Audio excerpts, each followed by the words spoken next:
चल काय उठ उठ बघू हा उठ देवाला नमस्कार कर अगं उठ उठ उठ हो चल हो, हो. तू अगं आधी देवाला नमस्कार कर चल करतो करतो करतो करतो करतो हा.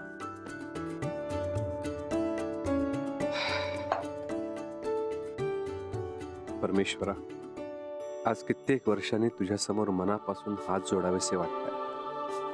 तुझ्याकडे काही मागणं मला कधी पटलंच नाही. आजही फक्त तुझ्याशी बोलावंसं वाटतंय. तुला जगाचा पसारा कळतो असं म्हणतात ना,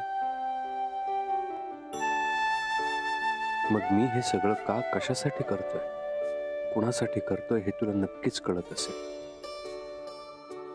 हे काम करण्यामागे फक्त पैशाचा मोह कधीच नव्हता.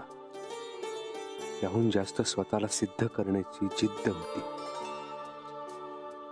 पण त्या सौभाग्यवतीला जिवंत ठेवण्यासाठी या सौभाग्यवतीशी मला खोटं बोलावं लागतंय परमेश्वर.